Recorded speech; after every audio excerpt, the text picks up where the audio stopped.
Le patient, lors de sa consultation, reçoit des mains du chirurgien une fiche de l'Association française d'urologie expliquant la biopsie. Et il reçoit aussi une ordonnance avec des antibiotiques et un lavement à faire le jour de la biopsie afin de faire une couverture antibiotique et d'éviter une infection. Je prends en charge le patient à son arrivée dans le service d'urologie. J'installe le patient dans ma salle en position gynécologique tout d'abord. Alors, il peut aussi être installé en façon latérale dans certains hôpitaux. Après, il y a une pose de gel au niveau de la marge anale. Le chirurgien fera 2 injections d'anesthésiant en piquant de part et d'autre la prostate.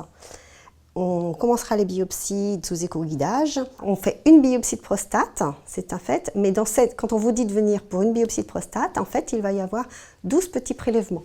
On déposera chaque petit prélèvement sur des petites cassettes qui seront envoyées dans du formol au labo d'Anapat. Le chirurgien, dans ces cas-là, convoque la personne pour lui annoncer les résultats au bout de 15 jours. Il y a des effets indésirables après la biopsie de prostate qui sont des saignements par l'anus, saignements dans les urines, par le sperme, jusqu'à 3 semaines, qui ne s'étonnent pas parce que ça va être le sperme avec couleur chocolat. C'est normal puisqu'on traverse les différentes muqueuses, donc au niveau du rectum et au niveau de la vessie. Voilà. Donc la prostate, c'est juste derrière, donc forcément on passe à côté. Donc il n'y a aucune importance, aucune inquiétude. On boit, on rince un peu sa vessie, les saignements vont se tarir sans problème. Par contre, on surveillera surtout sa température. Si vous trouvez que vous avez des frissons très chauds, au-delà de 38,5, vous revenez à l'hôpital. On met des antibiotiques intraveineux et tout se résout très facilement. Souvent, les gens se font toute une montagne de cet examen. Ils ont peur d'être en position et que ça fasse très mal.